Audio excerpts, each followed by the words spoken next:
والصلاة والسلام على سيد المرسلين وعلى آله وأصحابه الطاهرين المطهرين الهادين المهديين. أما بعد فأعوذ بالله من الشيطان الرجيم. بسم الله الرحمن الرحيم. لقد كان لكم في رسول الله أسوة حسنة. وقال عليه الصلاة والسلام انما الاعمال بالنیات. وقال في مقام آخر عند ذکر الصالحین تنزل الرحمہ آمنت باللہ صدق اللہ وصدق رسولہ جل جلالہ وصلی اللہ تعالی علیہ وسلم. اسٹیج پر موجود معزز باوقار علماء اکرام، ائمہ اکرام، مداحان رسول و حاضرین مجلس، السلام علیکم ورحمۃ اللہ وبرکاتہ.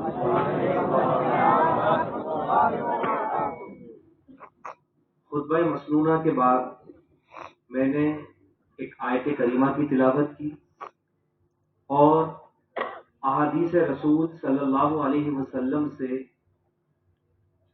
حدیث پاک کے دو قطعے، دو الگ الگ مقام کے ٹکڑے، یہ میں نے آپ کے سامنے پڑھے. آیت کے ترجمے اور تفسیر سے پہلے دونوں حدیث شریف سے کچھ مختصر سی گفتگو اور اس کے بعد ہم آگے چلیں. پہلی چیز یہ سمجھ لیں کہ گھڑی میں تقریباً 10:56 یعنی 11 کے قریب وقت ہو رہا. اب ظاہر سی بات ہے اگر 45 منٹ 50 منٹ گفتگو کی جائے گی تو 12 کے قریب وقت ہو جائے گا. اول تو لوگ اسی پر شاکی ہوتے ہیں، رات کے 12 بجے تک جلسے چل رہے ہیں. تو یہ جلسے چلانے والوں کی وجہ سے نہیں، آنے والوں کی وجہ سے چلتے ہیں. آپ خود جو لوگ پہلے آئے انہوں نے کئی بار مڑ کے دیکھا ہوگا کہ دور تک کرسیاں خالی ہی تھیں، تھوڑی سی دیر پہلے لوگ آ کر بیٹھے. تو بھئی جب 10:30 بجے لوگ آ کر بیٹھے تو گھنٹہ 1.5 گھنٹہ ہی تو جلسہ ہوا. یہ کیوں دیکھتے ہیں کہ 12 بج گئے؟ یہ دیکھیں کہ ہم آئے تو 1.5 گھنٹہ پہلے ہی ہیں. ہاں یہ ہوتا کہ عشاء پڑھ کر 9 بجے سے کرسیاں بھری تھیں اور پھر 3-4 گھنٹے سے پروگرام چل رہا ہے تو بات سمجھ میں آتی ہے. تو یہ سمجھیے کہ 1 گھنٹے کے قریب میں ہی ہماری گفتگو ہوگی. دوسری چیز، نبی کونین کی ایک حدیث پاک میں نے پڑھی. چونکہ یہ علاقہ الحمدللہ کثرت سے مطالبہ کرنے والا علاقہ ہے، ہر بات پر قرآن و حدیث سے یہاں دلیلیں ضرور چاہیے ہوتی ہیں. یہ الگ بات ہے جن کو چاہیے ہوتی ہیں وہ دیں نہ دیں یہ دوسری بات ہے، مگر آپ سے چاہیے ہوتی ہے. اسی لیے میں نے خطبے کے بعد قرآن بھی پڑھا اور حدیث بھی پڑھی تاکہ بات کس سے ہو جائے؟ قرآن و حدیث. نبی کونین صلی اللہ علیہ وسلم کی حدیث پاک، قرآن کی آیت، یہ دونوں میں نے اصول کے اعتبار سے پڑھی. موقع شادی کا، شادی کے موقع پہ محفل کرنا، اس کی کون سی دلیل؟ پھر اشتہارات جو واٹس ایپ پر چلائے گئے اس میں مولا علی کا ذکر، یہ اور دوسری چیز. تیسرا، اس ماہ مبارک میں کسی نے امام جعفر صادق رضی اللہ تعالی عنہ کے ایصال ثواب کے لیے کھیر پوری بنائی. کسی نے اسی ماہ مبارک میں گزشتہ شبوں میں شب معراج منائی. کسی نے اسی ماہ مبارک میں یوم علی منایا. تو وہ بات وہی آ جاتی ہے کہ قرآن و حدیث سے چاہیے، دیں گے نہیں مگر چاہیے. تو ہم مانگیں گے نہیں، ہم دے دیں گے. پہلی حدیث پاک بخاری شریف سے جو میں نے پڑھی، انما الاعمال بالنیات. اللہ کے رسول صلی اللہ علیہ وسلم نے فرمایا بے شک عمل کا دار و مدار نیتوں پر. عمل کا دار و مدار کس پر ہے؟ یہ کس کی بات ہے؟ یہ رسول پاک کی بات ہے. کیسے نیت پر ہے؟ عمل کرنے والے نے عمل کر لیا تو عمل کر لینے کے بعد بھی کیا اب عمل قبول نہیں ہوا؟ کیا اب بھی نیت کی حاجت ہے؟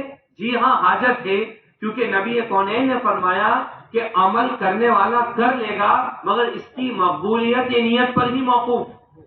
مثال کے طور پر مسجد ہے، مسجد کی تعمیر کے لیے مال خرچ کرنا، اللہ اکبر، حدیث پاک کا مفہوم ہے کہ مسجد دنیا میں تعمیر کرے گا جنت میں اس کے لیے محل تعمیر کیے جائیں گے۔ کتنی فضیلت کی چیز، کتنا قابل قبول عمل، مگر اسی مسجد میں اگر ایک شخص نے اس لیے پیسہ دیا، میرا نام ہو، مائک سے اعلان ہو، فلاں صاحب نے اتنے اتنے روپئے نقد پیش کیے، پھر جیسے اس کا اعلان ہو وہ خوشی محسوس کرے، اس کا مقصد پورا ہو جائے کہ لوگوں میں میرے نام کا چرچا ہو گئے۔ ایک شخص ہے، اس نے بھی پیسے دیے، اس کا بھی نام پکارا گیا، اس کی نیت یہ تھی کہ دے تو خاموشی سے بھی سکتا تھا، جھولی میں بھی ڈال سکتا تھا، مگر میرے اس دینے سے اور لوگوں کو رغبت پیدا ہو جائے، کوئی اگر دینے میں کشمکش میں ہو تو اس کا دل کھل جائے کہ لوگ اتنی اتنی رقم دے ہی رہے ہیں تو اس کی آدھی میں بھی دے سکتا ہوں، تو اس نے اس نیت سے دیا، تو عمل تو دونوں نے کیا۔ جس نے اس نیت سے دیا میری ناموری ہو جائے، دیا اس نے بھی، جس نے اس نیت سے دیا کہ لوگوں کے لیے رغبت پیدا ہو، دیا اس نے بھی، تو اعمال دونوں نے کیے، ایک کا عمل قبول ہے، ایک کا عمل مردود ہے۔ یہ کس نے ایک عمل کو قبول کرایا اور کس نے ایک عمل کو مردود کرایا؟ تو پھر ہمیں حضور کی حدیث یاد آتی ہے، انما الاعمال بالنیات، کہ اعمال کا دار و مدار نیتوں پر۔ یہ میں نے صرف مثال دی، سینکڑوں مثالیں دین و سنت سے اس کی دی جا سکتی ہیں۔ جہاد جیسا عظیم الشان عمل کہ غازی، اللہ کی راہ کا مجاہد، جب گھوڑے پر سوار ہو کر نکلتا ہے اور گرد و غبار اڑ کر اس کے تلووں سے لگتا ہے، اتنی بات اس کی مغفرت کے لیے کافی ہو جاتی ہے۔ تو ابھی تو وہ راہ خدا میں نکلا ہی ہے، ابھی تو گرد ہونی شروع ہوئی، وہ پہنچ جائے گا، پھر اللہ کی راہ میں اپنی رگوں کو تر کر دے گا، اس کے کیا مقام و مرتبہ۔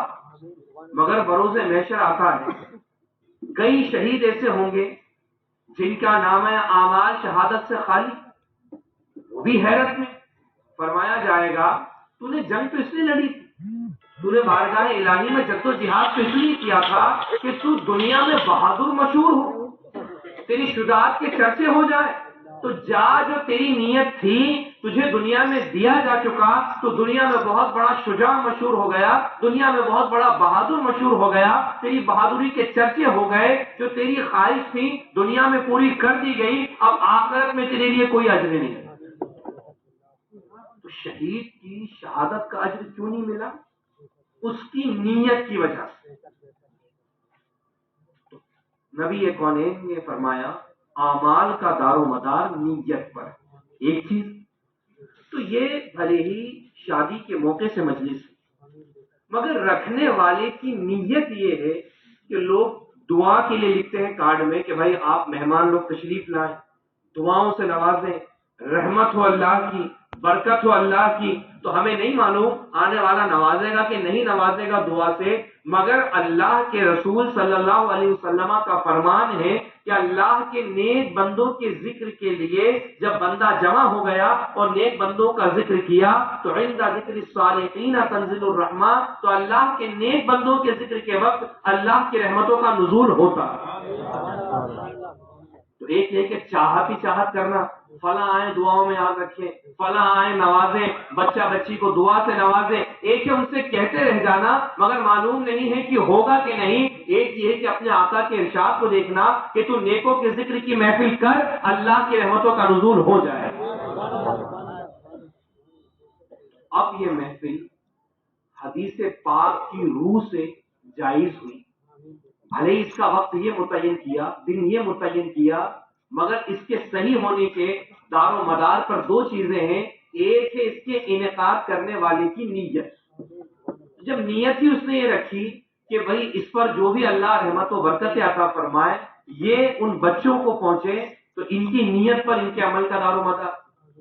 دوسرا کہ یہ فائدے مند ہے کہ نہیں، یہ سود مند ہے بھی کہ نہیں، تو یہ بھی آپ اور ہم ڈیسائیڈ نہیں کریں گے، یہ تو ڈیسائیڈڈ ہے، یہ مذہب اسلام نے بتا دیا، میرے آقا نے فرما دیا کہ تم صالحین کا ذکر کرو گے تو اللہ کی رحمتیں نازل ہوں گی۔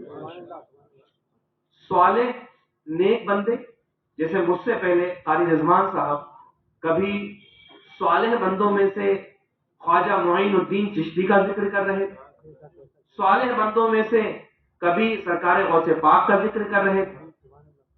تو قید نہیں لگائی نبی کونین نے کہ فلاں صالح بندے کے ذکر کے وقت رحمت نازل ہو، بلکہ عام فرمایا جو اللہ کے نیک اور صالح بندے ہیں ان کے ذکر پر اللہ کی رحمتوں کا نزول ہوتا. دو چیزیں. تیسرا، نیتوں پر اعمال کا دار و مدار ہے. تو ہم تو الحمدللہ نیت رکھتے ہیں جہاں بھی جاتے ہیں کہ جتنی دیر ہم لوگوں سے مخاطب ہوں اللہ تعالی ہماری اس مجلس کو اور جہاں جاتے ہیں ان مجلسوں کو علم دین سیکھنے سکھانے کی مجلس کر، کیونکہ حدیث پاک میں ہے رات میں ایک گھڑی علم دین کا سیکھنا سکھانا رات بھر کی عبادت سے افضل. تو اگر ایک گھنٹہ ہمیں میسر آئے اور علم دین سیکھنے سکھانے کا معاملہ ہو اور اللہ اس مجلس میں اسے بھی قبول فرمائے تو لمحہ لمحہ رات بھر کی عبادت سے افضل لکھا جائے. اب یہ ہوئی مختصر سی انما الاعمال بالنیات اس کی تشریح، عند ذکر الصالحین تنزل الرحمہ کی تشریح، تاکہ بیٹھنے والوں کا دل مطمئن رہے کہ جناب یہ کوئی بدعت کا مجمع نہیں ہے کہ ہر کبھی کچھ سجا لیا، بلکہ یہ سنت رسول کے اندر داخل ہے اس لیے سجا لیا. اب آ جائیں قرآن کریم کے اصول کی طرف. جس آیت کی میں نے تلاوت کی اللہ تعالی جل شانہ ارشاد فرماتا ہے لقد کان لکم فی رسول اللہ اسوۃ حسنہ، لوگوں بے شک تمہیں رسول اللہ صلی اللہ علیہ وسلم کی پیروی بہتر. سیرت رسول کے جلسے ہوتے ہیں، سیرت رسول کا نام لیا جاتا ہے، مگر سیرت رسول کیا ہے؟ کیا یہ صرف ہمارے دینی معاملات سے بندھی ہوئی ہے کہ دینی معاملات میں دھیان رکھنا سیرت رسول کیا ہے، دنیا میں اپنے من سے جیسے چاہو عمل کرتے رہنا؟ نہیں. اس آیت کی وسعت کو دیکھیں، اس کے دائرے کو دیکھیں، کتنا عام حکم قرآن نے بیان فرمایا کہ لقد کان لکم، یہ کم کی ضمیر جمع کے لیے ہے اور اس سے تمام جو اس زمانے میں موجود تھے وہ بھی، جو آج ہیں وہ بھی، اور جو آئندہ قیامت تک آئیں گے وہ بھی، یہ سب کے سب اس کے مخاطب ہیں کہ تم میں جو کوئی مذہب اسلام میں داخل ہو چکا، نبی کا کلمہ پڑھ چکا، تمہارے لیے رسول اللہ کی پیروی بہتر. تو اس میں قید قرآن نے ذکر نہیں کی کہ نماز پڑھو نا بس تبھی نبی کی پیروی بہتر. قید ذکر نہیں کی کہ جب قرآن کی تلاوت کرو نا تبھی نبی کی پیروی کرنا، بلکہ عام رکھا کہ تم مسلمان ہو، زندگی کا جو شعبہ ہو، زندگی کا جو معاملہ ہو، عمر کے جس کسی پڑاؤ پر تم ہو، ہر موقع پر ہر لحاظ سے تمہیں رسول اللہ کی پیروی بہتر. بلا قید جب قرآن کسی چیز کو بیان فرمائے تو دوسرا کوئی نہیں جو اس میں قید لگا. تو نبی کی پیروی بہتر ہے. مرد ہیں ان کے لیے بھی بہتر ہے، عورت ہیں ان کے لیے بھی بہتر ہے، آپ تنہا ہو آپ کے لیے بھی بہتر ہے، آپ شادی شدہ ہو آپ کے لیے بھی بہتر ہے، آپ قرآن پڑھتے ہو تو بھی نبی کو دیکھو، آپ اپنی تجارت کرتے ہو تو بھی نبی کو دیکھو، آپ کے یہاں بچے کی ولادت ہو تو بھی نبی کی پیروی کرو، آپ کے یہاں نکاح کی مجلس ہو تو بھی نبی کی پیروی کرو. قرآن کریم فرقان مجید نے جس آیت کو بیان کیا یہ بہت عموم رکھتی، اسی عموم میں سے چند خصوص پر گفتگو کریں گے. سب سے پہلے چونکہ نکاح کے موقع سے ہی محفل رکھی گئی اور تو دنیا بھر کی رسومات لوگوں نے رائج کی ہوئی ہے، دیکھنے دکھانے چوڑی کے پیسے سے لے کر تو نہ معلوم آگے تک کیا کیا ہوتا، مگر ہمیں مسلمانوں کو رسول اللہ کی پیروی کا حکم دیا ہے. تو نکاح یہ کوئی دنیاوی چیز نہیں، نکاح اللہ کی طرف سے بھیجا ہوا ایک عقد ہے. کیا ہے؟ ایک بولیے نا، عقد. اس کی اہمیت کو سمجھیں.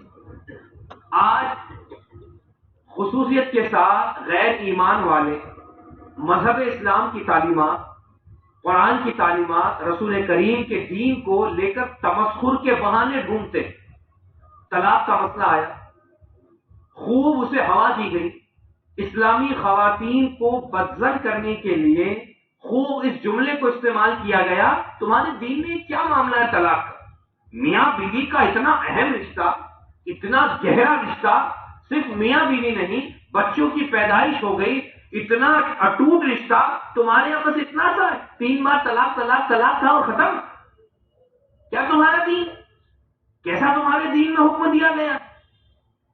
اب لوگ وہی دین سے دوری کا معاملہ ہے. مرد ہی دور ہے، عورتیں تو اور بہت زیادہ دور ہیں. کئی ایک پر یہ باتیں اثر کر جاتی ہیں اور معاذ اللہ وہ لوگ اپنے پروپیگنڈا میں کسی حد تک کامیاب ہو جاتے ہیں. ظالموں، تم نے یہ دکھایا لوگوں کو، اور نادانوں، تم نے بھی ان کی ان باتوں کو دیکھا. اتنا اٹوٹ رشتہ پل بھر میں کیسے ٹوٹ گیا، اتنے سے جملوں سے کیسے ختم ہو گیا، یہ تو سب تمہارا معاملہ ہے. اللہ اکبر. ذرا یہ تو غور کرتے، جیسے آج مثال کے طور پر جناب اسد صاحب کا بچہ ہے، اور جس بچی سے اس کا عقد ان قریب 2-4 دن میں ہوگا، ابھی یہ بچہ اور وہ بچی دونوں ایک دوسرے کے لیے غیر محرم. کیا ہے ایک دوسرے کے لیے؟ غیر محرم کا معنی ہوتا ہے کہ ایک دوسرے کے ساتھ پردہ لازم، دیکھ نہیں سکتے، چھو نہیں سکتے، کوئی معاملہ نہیں کر سکتے. غیر محرم. اب سے لے کر نکاح کی مجلس منعقد ہو جانے تک غیر محرم، جب تک کہ ایجاب و قبول نہ ہو جائے. دونوں ایک دوسرے کے لیے کیا ہے؟ غیر محرم، یعنی دونوں سے ایک دوسرے سے پردہ لازم. اسلامی پردہ تو آپ جانتے ہی ہیں کہ عورت کے لیے سر سے پیر تک ہے، وہ اپنے آپ کو مکمل علیحدہ رکھے. تو غور کریں نا، ایک وہ لڑکا جس کے لیے لڑکی ایسی غیر محرم ہے کہ نہ اس کا دیکھنا جائز نہ اس کا چھونا جائز، لیکن نکاح میں کیا ایسا ہو جائے کہ مکمل دونوں ایک دوسرے کے لیے حلال ہو جائیں، دیکھنے کی بھی اجازت ہو جائے، چھونے کی بھی اجازت ہو جائے. کیا ہو گیا؟ ایسا ہو کیا گیا؟ تو یہی کہا جائے گا کہ 2 گواہوں کی موجودگی میں اتنا کہا کہ اسے تیرے نکاح میں دیا، اس نے کہا میں نے قبول کیا، اور یہ کیا ہوا؟ نکاح ہو گیا. تو ظالم، تو جب اس کو نہیں سمجھ پا رہا ہے کہ اتنا اٹوٹ اور مضبوط رشتہ 3 جملوں سے ٹوٹ کیسے گیا، تو پھر تو نے یہ نہیں سمجھا کہ اتنا اٹوٹ رشتہ 2 جملوں سے بن کیسے گیا. سبحان اللہ. مکمل ٹوٹنے میں تو 3 بار تھا کہ تجھے طلاق دیا، تجھے طلاق دیا، تجھے طلاق دیا، اور جڑنے میں تو 2 ہی تھے. ایک طرف سے ایجاب کہ تیرے نکاح میں دیا، دوسری طرف سے قبول، میں نے قبول کیا، اور بس. غور کر رہے ہیں کہ آپ کا یہ اتنا اٹوٹ رشتہ یہ بھی تو 2 جملوں سے ہی بنا تھا نا. تو جب اٹوٹ رشتہ 2 جملوں سے بن سکتا ہے تو 2 جملوں سے ٹوٹ نہیں سکتا. مگر نہیں، اسے اتنی پڑی ہے سوچنی. جو لوگ جچا دے رہے ہیں، ہماری قوم بھی اس کو لے لیتی. نکاح نبی کونین صلی اللہ علیہ وسلم نے، کیونکہ نبی کو بھیجا ہی ہماری تعلیم کے لیے گیا. کس لیے بھیجا گیا ہے؟ قرآن فرما رہا ہے لقد کان لکم فی رسول اللہ اسوۃ حسنہ. یہ نبی تم اس کی پیروی کرو، اس لیے بھیجا گیا ہے. اتنے عظیم مفہوم کو بھی آج تنگ نظروں نے تنگ نظری کا شکار کر کے رکھ دیا. ایک بدبخت گروہ کا ایک بدبخت نام مدینہ منورہ سے منسوب مدنی، مگر عمر گزر گئی، کھسٹ ہو گئے، نبی کا نام تک لینا نہیں آیا. غیروں کے تلوے چاٹنے کے لیے اور اپنے قد بچانے کے لیے جہاں بت اور معبود کو ایک کرنے کی لائنیں بنائی جا رہی تھیں، وہاں نبی کے لیے بھی معاذ اللہ، 1000 بار معاذ اللہ، ایک یتیم. آپ سمجھ رہے ہیں نا اس خبیث مدنی کا جو بیان آیا؟ معلوم ہے نا آپ کو. خواہ مخواہ یہ چنڈال مسلموں کے رہنما بن کر خود بھی اپنی مذمت کراتے ہیں اور اسلام کا مذاق بنواتے ہیں. اسی پیٹ کھلانے اور کم کرنے والے کو اپنے یہاں یہ بلا چکے، ساری کلپیں موجود ہیں، اور وہ بھی تعریف یہی کر کے گیا